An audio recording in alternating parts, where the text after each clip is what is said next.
Cet entretien présente les expériences de Stephanie Bailey, ancienne membre du Message en Nouvelle-Zélande, et ses souvenirs de croissance au sein de ce mouvement. Elle décrit l'isolement social et les règles strictes qui régissaient sa vie, notamment en matière de vêtements, de coupe de cheveux et d'éducation à domicile.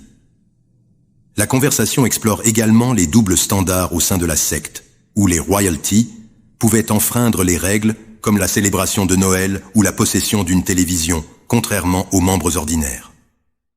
Le dialogue révèle également les contradictions de la doctrine sur le mariage et le divorce, où les hommes pouvaient se remarier mais pas les femmes, une règle influencée par les propres actions du fils du fondateur, Billy Paul.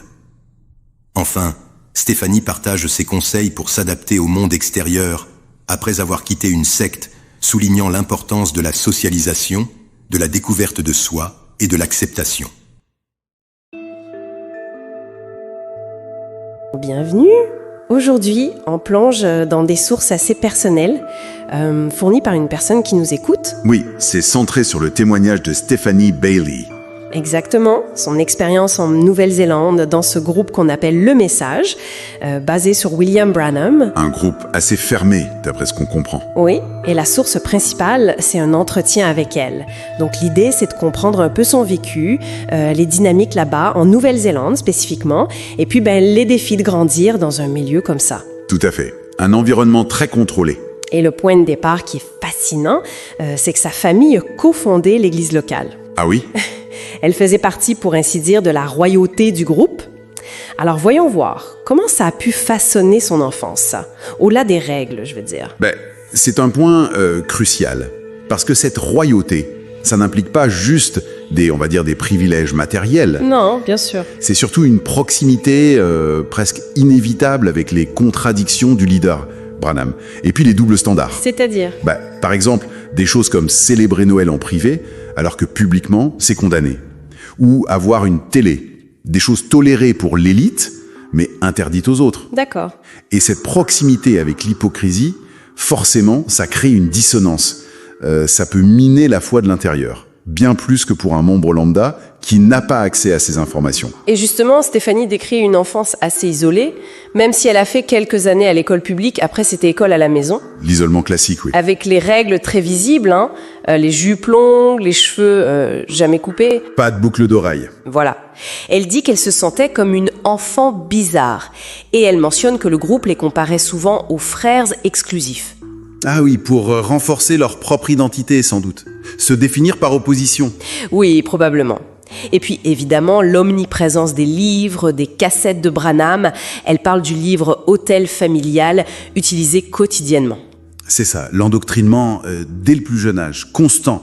Et ces objets, les livres, les photos de Branham, même celles de l'aigle, ça devient presque des reliques sacrées. Oui, elle le suggère. Ça renforce le culte de la personnalité et la comparaison avec d'autres groupes, même des groupes stricts comme les frères exclusifs, ça sert à souder la communauté, à renforcer cette idée qu'ils sont uniques, séparés du monde. Mais cette position de royauté, même si elle isolait d'une certaine manière, ça l'a peut-être aussi exposée plus tôt ou plus directement aux failles du système.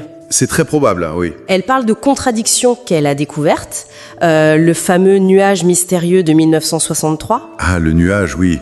Un élément central de la mythologie Branham. Elle suggère que Branham aurait menti sur sa présence réelle ou sur l'endroit exact. Et ça, c'est énorme. Parce que c'est présenté comme une preuve surnaturelle, une validation divine. Si ça s'effondre... tout l'édifice tremble. Exactement. Et puis il y a autre chose. Oui, les photos de la famille Branham elle-même. Des photos où on les voit avec des coupes de cheveux modernes, des shorts, des jupes au-dessus du genou. Carrément à l'opposé des règles imposées aux fidèles. Voilà, donc une contradiction très visuelle, très concrète. Et la découverte de ce qui ressemble à une tromperie délibérée, surtout sur des preuves comme le nuage, ou cette hypocrisie sur les règles vestimentaires, c'est dévastateur pour la structure de croyance. On imagine. Ces informations, souvent cachées aux membres de base, circulaient sans doute plus facilement dans ce cercle restreint de la royauté. Et ça pouvait provoquer des crises de foi, disons, plus informées. Et ça ne s'arrêtait pas à l'apparence, aux événements surnaturels. Ça touchait aussi des doctrines très personnelles, comme le mariage et le divorce. Ah oui, non, racontez. Le fils de Branham, Billy Paul, a divorcé, puis s'est remarié. Et ça a poussé Branham à faire un sermon très controversé. Qui n'a pas été diffusé tout de suite, si je me souviens bien. Exactement, initialement caché. Et dans ce sermon, il autorise en gros le remariage pour l'homme divorcé mais pas pour la femme. Ah, la misogynie classique. Et la doctrine qui s'adapte aux besoins de la famille du leader. C'est l'impression que ça donne.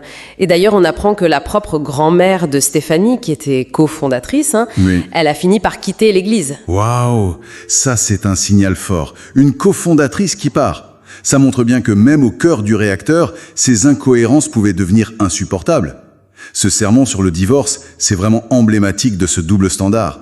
Protéger les siens, quitte à créer une doctrine injuste. Et pour Stéphanie, son propre départ, ça s'est fait comment? Progressivement. Oui, elle décrit un processus assez lent en fait. Les premiers questionnements vers l'adolescence, 12-14 ans. Des trucs simples au début, l'envie de porter un jean, d'être un peu plus normal. Le désir de s'intégrer, de sortir de la bizarrerie ressentie. Oui. Puis des conflits avec les parents, un désintérêt qui grandit pour les services religieux. Et elle a arrêté d'y aller progressivement, vers 15-16 ans. Et la réaction de la communauté? Parce que souvent, c'est là que ça devient très difficile. Alors c'est intéressant, en Nouvelle-Zélande, d'après son récit, la réaction a été relativement douce. Ah bon? Pas de rejet total, d'ostracisation. Pas comme on l'entend dans d'autres témoignages du message ailleurs dans le monde. Elle mentionne même que certains anciens de l'Église étaient présents à sa fête pour ses 21 ans. C'est assez surprenant, effectivement. Ça pourrait indiquer une culture locale, peut-être, moins portée sur le rejet systématique. Ou une évolution de cette Église locale en particulier. Elle suggère que l'Église a évolué vers une approche plus communautaire, même si les bases doctrinales restent. Oui, l'attitude de la communauté locale, influencée peut-être par les pasteurs successifs ou la culture ambiante, joue un rôle énorme dans l'expérience de sortie.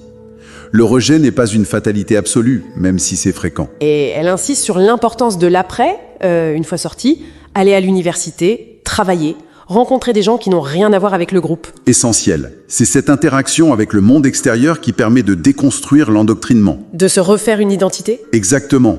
De relativiser l'univers clos du groupe, de découvrir qu'il existe d'autres façons de voir le monde, et de reprendre pied dans une réalité plus large, partagée.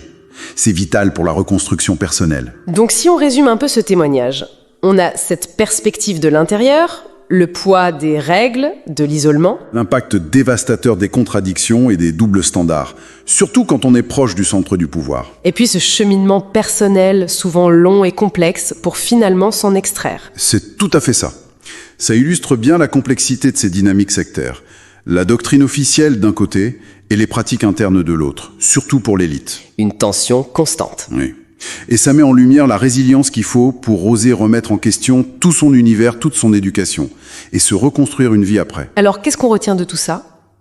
Peut-être l'importance fondamentale de continuer à questionner, même quand toute notre vie est bâtie sur une seule croyance, une seule certitude. Absolument. Et ça nous laisse peut-être avec une dernière interrogation, pour ceux qui nous écoutent. Oui, Comment une communauté, finalement, arrive-t-elle à maintenir sa cohésion quand des preuves internes, comme ces photos dont on parlait, ou ces arrangements doctrinaux, viennent contredire ses propres fondements? Quelle est la part de déni, conscient ou inconscient, chez ceux qui restent fidèles malgré tout? bonne question. De quoi réfléchir.